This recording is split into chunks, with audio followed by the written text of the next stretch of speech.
بسم الله الرحمن الرحيم داوديال kusoo dhawaada barnaamij gaar ah oo aynu ku eegayno isbitaalka Kaamil oo ku yaala magaalada Muqdisho caasimada wadanka Soomaaliya isla marxantaana isbitaal ku soo kordhay magaalada Muqdisho wadanka Soomaaliya isbitaalka ayaa waxa uu qabanaya adeegyo fara badan oo isla marxantaana baahi fara badan ay u qabaan dadka Soomaalida kuwaas oo marka adeegta Soomaalida ay u aadaan wadamada dibadda isbitaalka ayaa waxa ku sugan dhaqaatiir fara badan oo xilli ahaantaas qaabilsan qaybaha kala duwan ee caafimaadka bini'aadamku u baahan yahay waxa iminka la fadhiyaa دكتور عمر محمود أي بكر ولو يقان النجية إسلام رهانتان دكتور كعروتا وحنا وحفر بدن كوي دين دونا وهرين هكا وحقصوا برتي يتخصصات كوها يستو iyo waxyaabaha iminka uu isleeyahay هي dadka Soomaaliyeed ee ku dhaqan Muqdisho oo ay u baahan yihiin caafimaadahan marka la eego cudurrada ku dhaca carruurta ugu horeyn doctor ku soo dhawow Home Cable TV bismillah alhamdulillah rabbil alamin wa salatu ala rasulillah sida magacayga u sheegtay waxa la Umar Maxamuud Eebakar waxaana lagu naanaysanagay waxaan wax ku soo bartay wadanka Talyaaniga caasimadda magaalada Roma ma asan waxbarashadeeda hoose ee qalinjibinta jaamacadda 6 sano iyo halka sano oo tarshiinida iyo 5 sano oo wada taqasuska aan ku sameeyay waxaan ka soo shaqeeyay wadanka magaalada oo Piemonte gobolka La Cuneo magaalo ka tirsan oo la dhahayo Sabriano muddo 9 sano ah waxaan aqoon fiican u leeyahay in cudurrada ciyaalka ku dhaco nooc kasta ay yihiin iyo ciyaalka dhalaanka oo la dhahay neonatology ciyaalka dhashaan oo ka tirsan fieldiga la isku dhaafiyay tiro 5 sano marka takhasus la sameeyo automaasana doctor waxaad noo sheegtay inaad ku soo baratay wadanka Talyaaniga aad ka soo shaqeysay muddo dheer inta ka shaqeynayay wadanka Talyaaniga marna ku soo dhacday niyadaada in wadankaaga hooyaad imaato maadaama hadda aad fadhiso wadankaaga maadaama sida taariikhda aan ku hayno 9 sano aad ka shaqeynayay wadanka Talyaaniga maxaa kugu kalifay in wadanka Soomaaliya soo aado adigoo xilligaas ka shaqeynayay wadanka Talyaaniga isla markaana shaqo wanaagsan ku haystay warunta horto mar walba waxaan niyad ku hayay wadankayga inaan ku soo laabto oo marnaba niyadeydu kuma dhahayn inaan ku lagaado wadanka Talyaaniga ama wadamada Yurub ama wadamada oo macnaha westiga mar walba niyadeyda waxa ku jirta inaan wadankayga ku soo laabto si mar inaan ku soo laabto marka maraan imid 2012 ayaa isbitaal ku yeelay Marwaas oo hadan dhaqaatiirta ka shaqeyn jirta hadda ay Kaamil isbitaalkan Kaamil ay ka shaqeeyaan nin dhakhtar oo joogo la dhahay magac maamulaha ka ahay Dr. Abbas igu diga dhaadhiciyay in wadanku ku soo laabto waxay ninka igu dhiirigeliyay in wadanku ku soo laabto oo aad igu dhiirigeliyay igu dhagay oo subax markaan sheekaysan diga dhaadhiciyay asagoo ahay taas waxay igu kaliftay inaan wadankii ku soo laabto anigoo shaqayhayo oo midii u dhalisay midna waa mid islaamnimo wadankii wax u baranay wadamada wax ku baranay ay markii waxna barayeen noomaysa wax barina wadanka shaqeyn wax noo bareen in wadankeena ku laabano iyo mid saddexaad ugu dhalisay waxay wadankii wada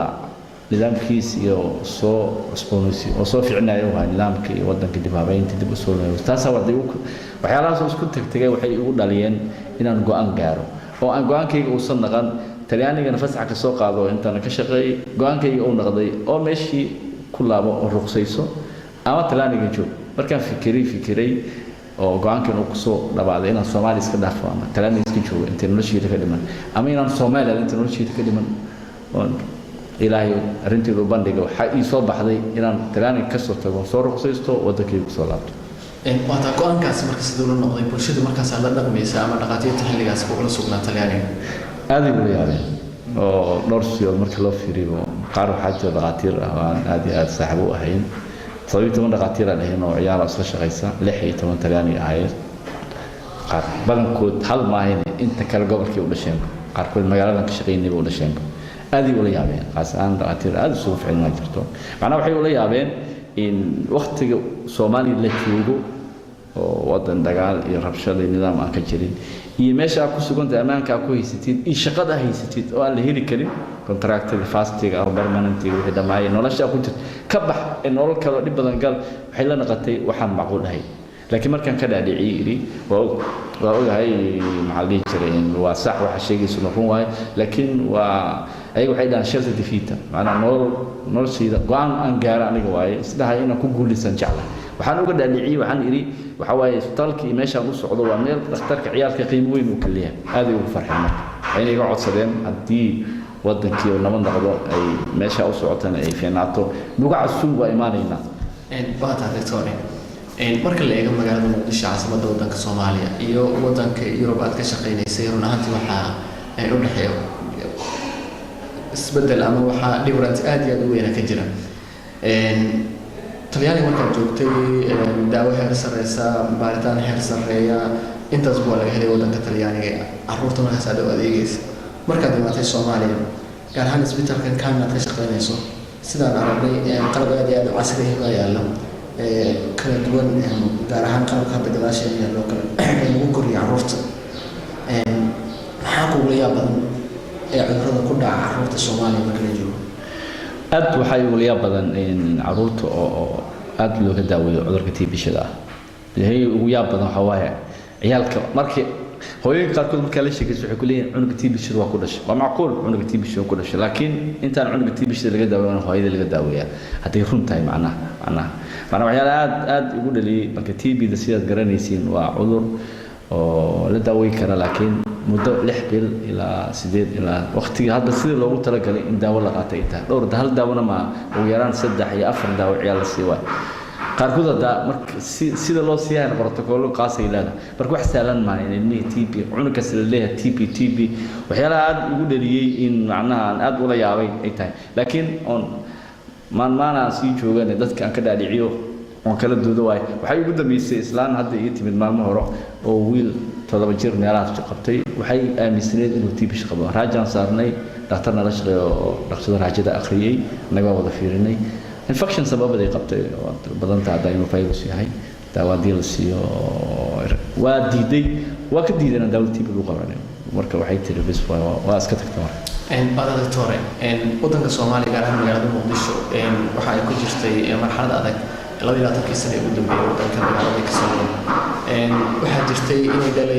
inay dhalanayeen carruur markaasi dadka ay la yaabaan oo taasina dadka ay ku magacaabaan in dhibaatadaas ay keentay sunta xabadaha ama dagaalada ka jira magaalada Muqdisho oo hooyada iyo hawada ay qaadanayso waxyaabo fara badan noocaas oo kale dhibaato ay ku timaado marka maxaa sababa in carruurta cunsooyinka gaarka leh inay dhasaan ma dhihi karaa sabab ay u noqon kartaa sunta ama dagaalada ka jira magaalada uu ku dhasho cunuga cudurrada noocaas ama cudurrada qofka in madax ka weynaado kale in cunuga uu dhasho asoo ishiisa banaanka soo baxsantahay waxyaabadaas maadaama ay tahay iyada mucjisa xag Ilaahay waa la dhihi karaa laakiin marna ma la dhihi karo marka cudurrada yaala Yurub Afrikana waa yaalaan xagga daawo loo helaa tan ilmaha ku dhasho amba isha ka weyn soo baxsan ama madax weyn intii caloosh hooyada ku jiraan la gartaa mar alla markay dhashaan waa la sii kartaa wixii loo qaban lahayn markii hore wax looga qabtaa waa la dhihi karaa oo waa keeni kartaa laakiin waxay u baahan tahay cudur ku jira oo ka jira Yurub amba ka jira wadamada Asia in Soomaaliya waa ka jira waxaan talahaan dhihi lahay waa wax jiro laakiin aan loo nisbay karin oo kaliya loo nisbay kaliya dhaqaatiirteena ugu yartahay dhaqaatiirtii wax ka qaban in la helo ay tahay marka cudurrada way jiraan qaata doctor waxaad ku sugan tahay Kamil Hospital dadka ku imaanaya daawo ka soo doonaya isbitaalka ee doonayna u daweysa carruurtooda waxa ka tira badan dadka markaas aan soo gaari karin isbitaalka ee gobolada dalka ku sugan oo kale talahaan marka maxaad siin lahayd dadkaasi maadaama dadka ku daawanaya ee ka daawanaya home cable TV isla markaana television daawashadiisa ay ku badan yihiin bulshada Soomaaliyeed gaar ahaan dadka adiga aad daweyso kale hooyada iyo dhallaanka iyo maadaama hooyada nafsirkeeda dhallaanka uusan iska imaanin hooyada ay ka warqabto xanuunkiisa maxaad ugu baaqi lahayd dadka waxaan talaan sii lahay qofta ay suurtagelaysan inay noo timaado oo qofta ay suurtagelayeen inay raadiso dhakhtar aqoon fiican u leh cudurkaas oo amba carruurta qaas ahaan waxaan wax yar sheegi lahaa yar waxaa jira aniga aan saaxiib London ku nool wuxuu 3 maalmood ka hor isoo diray wiil xaaskiisa dhashay nin dhakhtar oo Shalabood joogo uu ku yiri waxa qabta TB-shada lafa way mid waa fiirinay waa fiisitaynay ka qaab ahaan marka fiirsid ma ku fikiraysid wadnaha ayaa qoraalka wadnaha meel yar isaga furnaay soo aan kula talina dibadda ka nabad noqdo ama dibadda loo wadni la xiro marka waxaan kula talina dadka ma kale inuu imaadaan dadka kalena inaysan daawada aan iska qaadan ay qofta ay u tagayaan qof dhakhtar aqoon u leeyahay tahay waa tahay takala waxaa jirta in dadka ku dhaqan magaalada Muqdisho runtii marka la eego dhanka dhaqaalaha dadka aysan inta badan awoodin in isbitaal heerkan leh alaab qalabka caafimaadka ee tayada badan inay kusoo dhiiradaan maadaama aad tahay dhakhtarka carruurta dadka iyagu markaasi aan awoodin in jeebkooda lacaga fara badan ay iska bixiyaan taa maxaad ka oran taa waxaan korana waa iska fududahay qoftii aan awood u lahayn inaga waa u tabarucayna wax aan weydiina male hadda isbitaalka uma furno in dadka dhan ay wada lacag dhiibaan qoftii awoodo oo ilaahay ka cabsanaysa inay iska dhiibto qoftaan awoodinne waa wixii markaasi u baahan tahay si tabarucana loogu sameynaya waa tahay daawadayaal sidaan hore idinkugu sheegnaba isbitaalka kaamil wuxuu ka kooban yahay qaybo fara badan iminka waxaan la fadhiyaa دكتور عبد القادر حسين جمعالي oo ah دكتور ku takhasusay cudurrada sanbabka markaan wuxuu noo sharaxi doonaa waxyaabaha uu qabto iyo sidoo kale shakhsiyaantiisa halka uu wax ku soo barto ugu horreyn ku soo dhawo Home Cable TV أنا صدقني وحاول ما سنة الشركة دكتور عبد القادر حسين جمعالي وحنا يعني ودك كم على المدة يعني وحنا دكاترتي هو ودك جو جرت وكشغل جرتي مشروع تي بي ده ودولة فنلندا دولة سوماليا كاشين جرين وحنا المدة كم على ودك دبتيسا سنة كود اللي وحنا كنا على ودك تلالي وحنا كسر كشغلني وحنا كسوبرتي وحنا دلك دبوس على المدة إنك كون وحنا هذا كون دلادي إلهي وأنا جعله إنه ودك كوسين نجادو سبتك كامل وكيالا مقالة المدرسة waa tahay doctor maxaa kugu dhaliyay markii aad ku soo laabto magaalada Muqdisho isla marhaantaana aad iminka ka shaqeyso Kamil Hospital waxaa runtii igu dhaliyay yani wadankii uu hada qofka wadankiisa yani marnaba maaragtay uu ku fikiraa in maadaama aan dibadaha ku soo noolaa dibadaha ka soo shaqeeyay shaqana aan hayay maalintii ugu dambeysay aan shaqeynayay يعني waxaan go'aansaday in aan wadankayga dib ugu soo laabto dadkaygana wax u qabto baahiyaha jira oo aad u ballaaran aan mataqaana yani kaalinta aan iga aadan yani aan ka qaato ama sanad doctor markaan waxaa sharaxaad ka siisaa bulshada tirada badan ee Soomaalida ay ku daawanaysa cudurrada aad daweysa shakhsi ahaanta cudurrada daweyna waxaan daweynaa cudurro badan oo yani sidii hore aan ugu soo sheegay mashruuca TB da Soomaalida yani cudurka TB da kale مثلا cudurrada ugu badan oo wadankeena iyo wadamada soo koreeya dhibaatada badan ku haya cudurkaasi oo lagu qiyaasay yani dadka dunida ku nool marka saddex loo qaybiyo qayb ka mid ah inay yani infected yihiin oo jeermiga jirku ku nool yahay taasoo macnaheedu ah yani inay wada jiran yihiin wadankeena wuxuu ka mid yahay wadamada ugu faraha badan wadamada ugu badan yani oo xanuunkaasi sida baan yani dadkeedu u saameeyo cudurradaas iyo cudurro kale oo iyaguna cudurrada ku dhaca yani daaweynta guud iyo cudurrada saabka cudurradaas ayaa yani qaabishanaya daweeyaan waa tahay doctor cudurrada sababka marka la eego aad daweyso neef mareenka iyo meelaha waxaa jirta sidoo kale dad iyagu neefta ay dhibto dadkaasi xanuunada ku dhaca maxaa sabab yani xanuunada neef mareenka ku dhaca aad u badan yihiin neef mareenka waxaan dhihi karnaa yani waa meesha ugu horreysay yani iridda ugu horreysay oo jeermiga dadka ka soo galo jeermiga uma baahna yani inuu yani ama qofka ku taabto hawada ku soo raacaya jeermiga yani markuu sanbabka galayo waa wax hawada soo maraya yani sida TB-da kale qof halkaa 5 mitir 7 mitir ku jooga ama qolku wala degan oo yani ku taabo wadigii yaa waxa dhici karta inuu ku soo gudbiyo marka cudurrada neefmareenka waxaa ka mid ah sigaar cabidda iyadana yani waa waxyaabaha ugu waaweyn oo sababa yani xanuunada ku dhaca sanbabada haddii ay noqon lahayd yani xanuunka la yidhaahdo chronic obstructive pulmonary disease oo emphysema iyo chronic bronchitis iyo haddii ay noqon lahayd kansarka laftiisa oo uu sababo yani sigaarka xanuunadu aad u badan yihiin yani laakiin yani xanuunada cudurrada la isqaadsiiyo iyo kuwa sigaarka sababa ayaa ugu badan xanuunada ku dhaca neef mareenka waa tahay daawadayaal markan waxaan la fadhinaa Dr. Cabbaas Xaaji Cabdullaahi oo loo yaqaan Fiiqow isla marhaantaana agaasimaha Kamil Hospital oo ah isbitaal dhawaan laga furay magaalada Muqdisho caasimadda wadanka Soomaaliya ugu horreyn doctor ku soo dhawo Home Cable TV السلام عليكم ورحمة الله وبركاته waa tahay doctor ugu horreyn warbixin kooban naga sii Kamil Hospital intaanan u guda galin takhasusaatkaaga iyo meelaha wax ku soo baratay sida maqasheenba isbitaalkan waa cusub yahay Kamil Hospital Kamil Specialist Hospital oo bixinay specialized neurology واسبتال تخصصي أو طلقني مقرنيسا قيمة سلنا أنت هذا أنا أكتبره إن شاء الله أنا ورجيني إن لما يسترنه أديك سولن قيمة سلنا هي اسبتال وحوتها يوم الأحد وأنا لما من أيام أسمعني قيب أنا طلقني مقرنيسا سنتر أو دياغنوستيك أو طلقني وحيابها باريتان كذي ويانا قلب أنا ودن كودي قيب لابوراتوري عصب قيب دكاتره تخصصات kala duwan leh qaybtii tiyaatarka wax lagu qalahayay qaybtii emergency-ga iyo farmasi casri ah guud ahaan isbitaalka iyo qaybtii la seexanayo waa doctor meelaha Suudaan waynu soo mari doonaa kamarada wala soo mari doonaa haduu Bakar hal noqdo markaan waxaad warbixin kooban naga siisaa dhankeeda kale dhakhtar ahaantaada halkaad wax ku soo baratay iyo fikirkii ka dambeeyay in la furo Kamil Hospital walaalo aniga dadkii waxaan ahaa markii Soomaaliya dagaal ka dhacay dhalinyarada markaas ka carray wadankii ilaahay fursad ishi inaan wax ku barto meeliga aan tagnay dad qaar wax ku bartaa jiray mugti anaga dadkii nasiib ku helaan noqonay maaragtay kamid ahaa inay maaragtay aqoontoodii meesha ay ku sii wadaan aniga wadanka Talyaaniga tagay Talyaaniga jaamacad ka dhigtay aan ku dhameeyay ilaa markaan jaamacad ilaa meesha ilaa waqti aan soo tagay meesha ka shaqeeyay ilaa aan aniga wadanka maanta ay ugu horeyso خاطرت خلاص هدري واحد يقول أنا يعني لبس الكوه هي وضع كيمي مركز إسبيتال خلنا برجع سفوني أو ديجري مرواز سبيشاليست هوسبيتال أسرع سنة لبس دايركتور كسوة عام كسوة شغالة إسبيتال كان أسوق يعني كده بعد سنة سوري ولا بسيو سوري عندي وأنا ما عرفت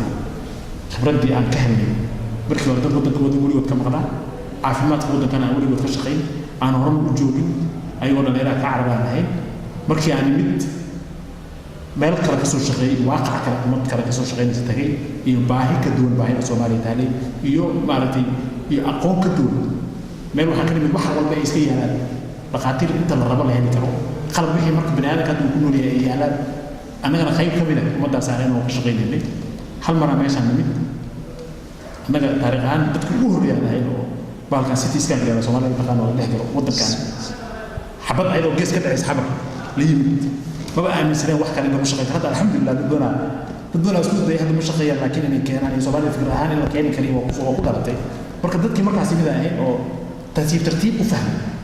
وأي أنا من مدي أكيد كورسين بصراحة هذا الشيء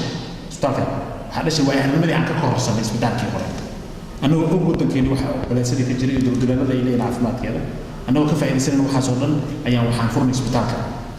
وأنا برضه بعدين كده شايفين إنه قرب يعني يصير وكان دوين وحيابة اسمها دكاترة عن كأنه أنت دكتورة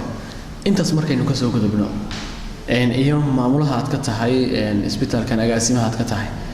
التراهن هذا محد ويساعدني تخصص كذا اسمه والله أنا أختار وحالها خصوصا تخصصي إدارة الجود جنرال براكتيشنر في سوريا لكن متقدر هذا وحن قاعد بس شقينا بدل الجود تعتبر أول قايم وقوي عبارة مساعدة وبتعاون هذا ما ميدا بوحان هذا وش شقي ودبت ما بعرف شقينا عذرنا عن قديم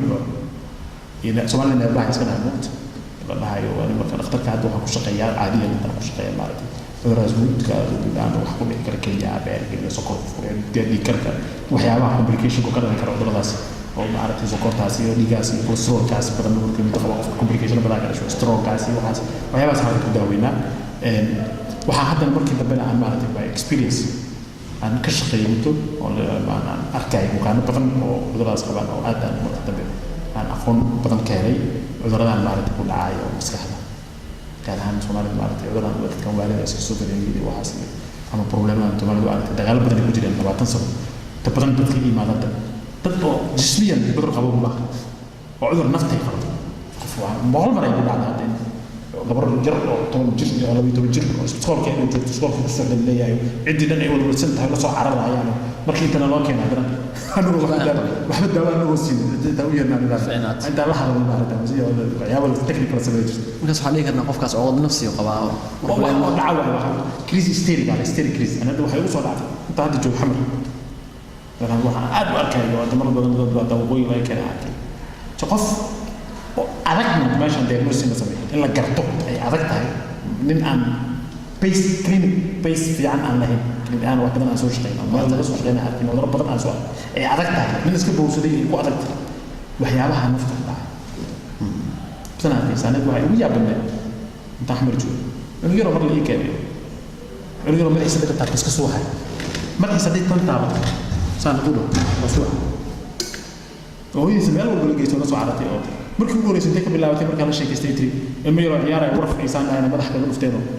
مركب ما ضحك نفتين مدو كم حوس وحياة إسبتال جيسي جي وسود بعرين وسود يعني مركب دبوي كنتي عندك مركب دبو في عناده وحي هو الشيء يصير تذكر شيء اسمه مغلي إن ما راح بعدك يعني مركب دبو آمن ما يصير كل عام مسوحة واسوق لا يري وحسب عندك سلانتي لا حمل اللي تبغى بالك في الجيسي ومركب دبيك يعني واسوق حياة تعمل كل كده عندك ما يصير تابتو حرتي نفري واسك شيء سنة هو إذا دي ما راح تابتو مسوحة هدي دي ما هلا جرى مسوحة هدي مسكوش لو قردلو مريح سودان مسوحة سريت مركب سحرة مسوحة markaas waxaa la dhihi karaa wuxuu aaminay haddii madax laga taabto waxa dadkii wax madaxaan isku anigu waa isku nahay markuu leeyahay madaxaan inta maqaarkan qoray la taabto in qof suuxo wax cilmi ku tubad ku yaala ma dhici wax oo nafta la yeekay way connection kale oo dhici kara mar salaanta marka Allah hadda u sheekay cunugii Allah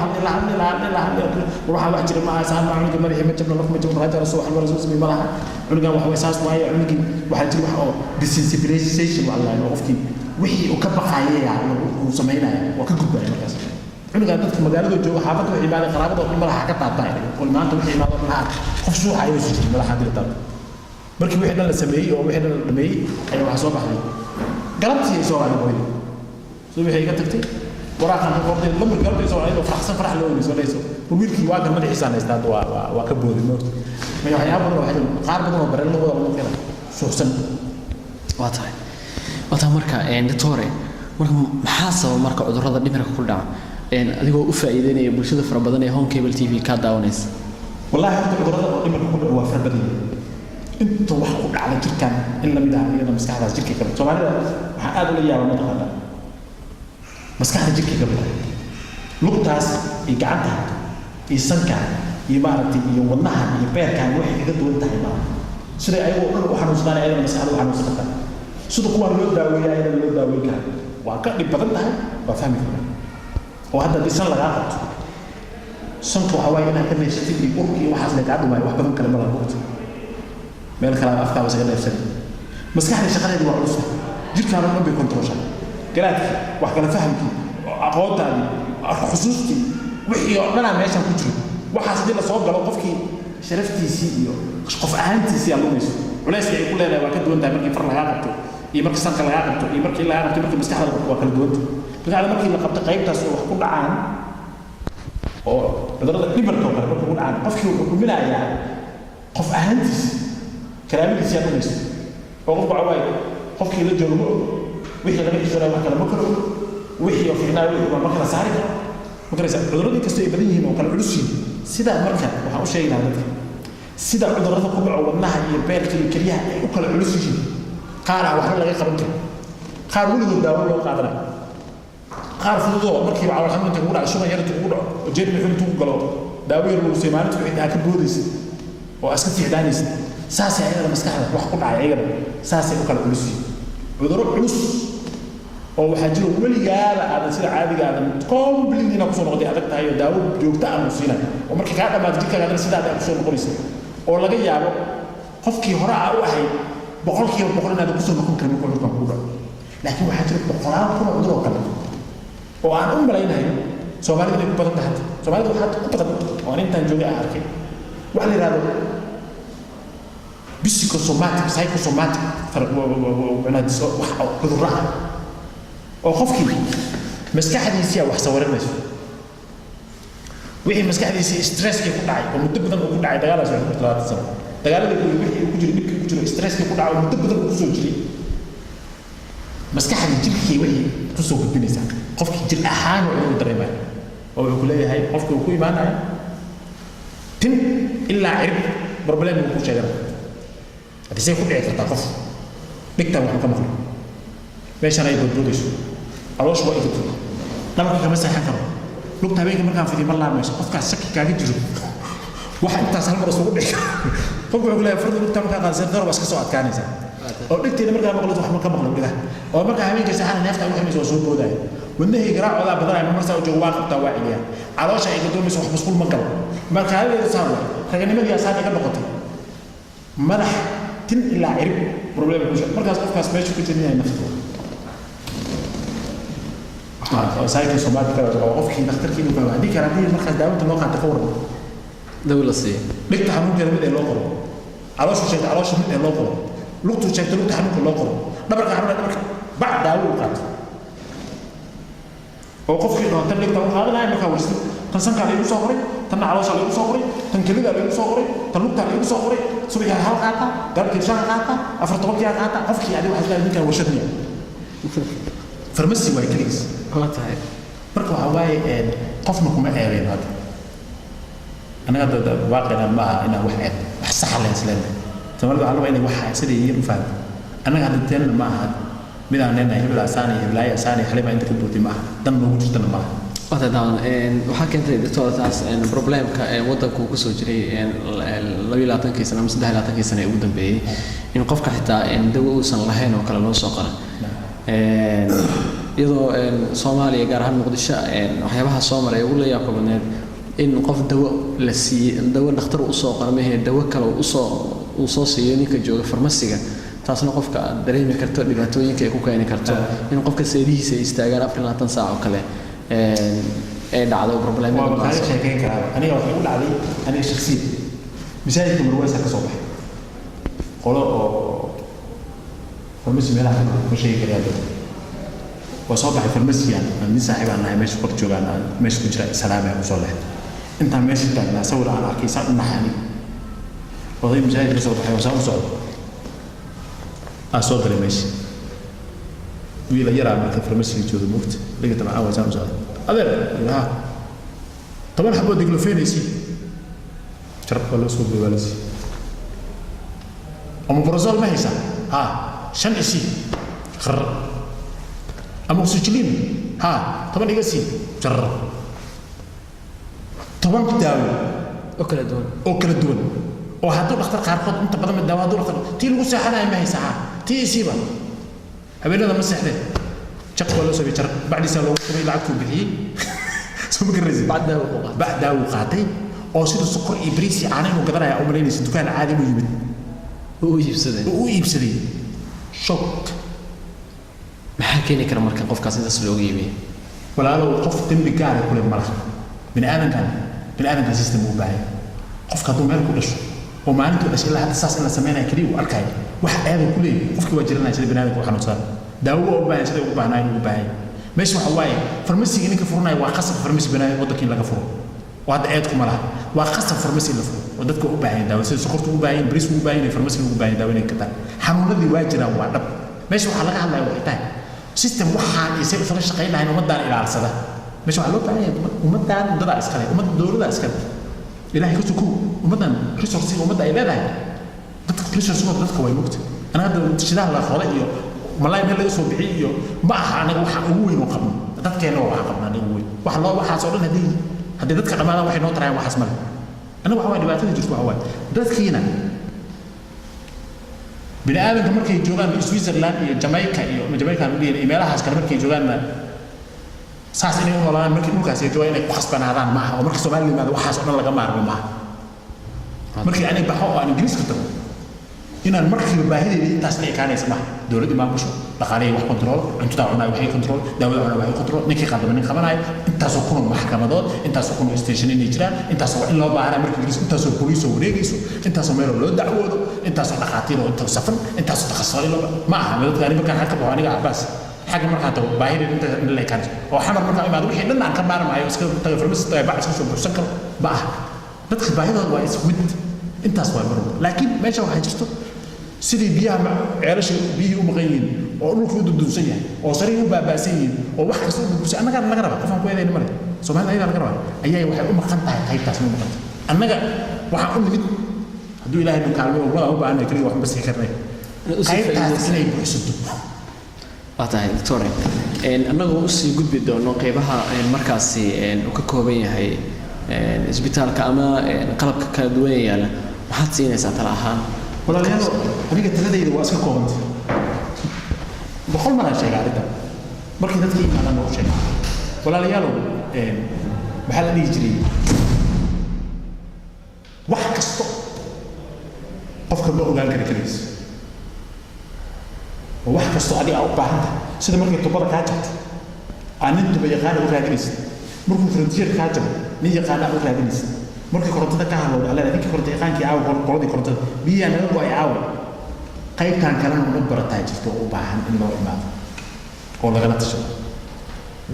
insha Allah ilaahay aan keeni doono system waxay kala saaro oo wixii khaldama qaban doono oo wixii arintaas waxa ku sida wax kasta iska jiro anu waxaan dadku la talina walaalayaal caafimaadkiina wax yar ma caafimaadka bini'aadamka wax yar ma بعد الإيمان عافماد هدي حوالها دوك جوه نقول وسيم هدي واحد وطن كي يدوك يلا نقول وسيم أو أي جدا وحنون يسمى فرطة أما إكليها إيش خلود حجي وحقوه إن على عقبة الماء صراحة عن الماء صراحة وقف كليه معه عرش وقبيل المطارد وقبيل ديارات وقبيل معه وحقوه هو إنه قوي حوالي كل اللي يسوي وهو إنه قف قوي حوالي سبب كيس وهدو أصلا شغالين وحي عندو يلا عندنا وسنا نفط هذا كله wax macnay ugu fadhiyaan malaa'ika sakaraat ma jifaat hadii maalkaaga uu ka bato loo boqol kun guri aan leedahay macna ma sameeyso caafimaadkaana sidii sabab wax si gaar ah Soomaali u leedahay ma waxa fiican hal dhakhtar qof lagu kalsoon yahay daawada meel kala socotay nin asagana Ilaahay ka baqayo inuu ka dhigo asagana waa loo baahan yahay in meel uu tagtaan wixii markay cusub yihiin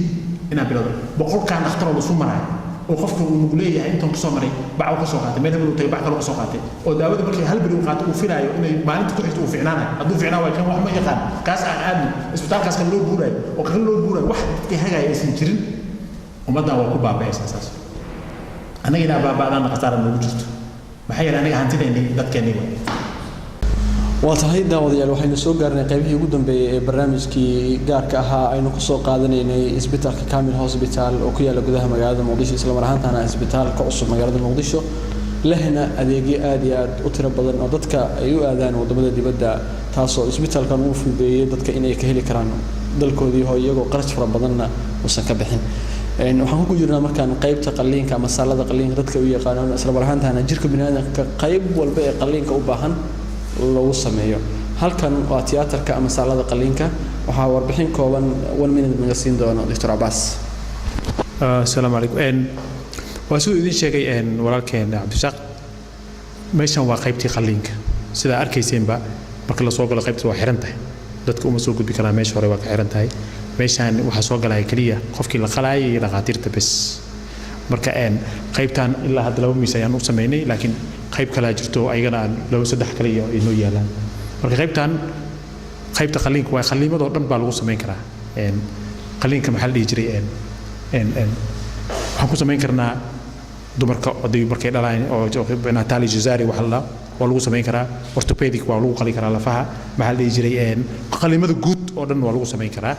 wax kasto oo qalliin ah meeshan waa lagu sameyn karaa qaybtan waa u jeedaan qalabkan casriga kale meesha yaala waa kuwii suuxiyada qaybta suuxisada waa lagu suuxinayo dadka baalada lagu xiraayay marka la suuxinayo oo ninka anesthesista qalabka meesha uu shaqeynayo wax suuxinayo suuxiyaha marka de waa wax badan oo hadda saala laga sheegay malaha saala waa yaqaan Soomaaliya oo dhan saala waa meeshii la isku qalaayay bas marka qaybtan waa tahay daawadayaal intaas waxaynu ku soo gabagabayn doonaa barnaamijkeeni gaarka ahaa oo aynu ku eegeynay Kamil Hospital oo ku yaala gudaha magaalada Muqdisho caasimadda waddanka Soomaaliya sida daawanayseen barnaamijka waxa uu ahaa barnaamij markaas aynu ka eegnay qaybaha kala duwan ee isbitaalku ka kooban yahay adeegyada uu qabto halkaas oo aynu ku wareysanay dhaqaatiirta joogto cudurrada ay daaweeyaan iyo guud ahaan waxyaabaha ay doonayaan inay uga faa'iideeyaan bulshadooda Soomaaliyeed kuwaas oo ka yimid wadamada dibadda isla mar ahaantaana ku shaqeynaya qalab casri ah oo dadka Soomaaliyeed ay u aadaan wadamada dibadda kana fududeynaya in ay galaan qarash aad iyo aad u fara badan oo isla mar ahaantaana lagu daweynayo gudaha waddanka Soomaaliya barnaamijku waxaan la socodsiinay waa Cabdirasaaq Mare Dhoore waxaa dhanka sawir qaadista uu Cabdulqaadir Cabdullaahi Axmed Gacal oo farsamada Cabdilaahi Maxamed Hilowle tan inta ku meelno barnaamijyada kale caafimaadka sidaas iyo nabadgelyo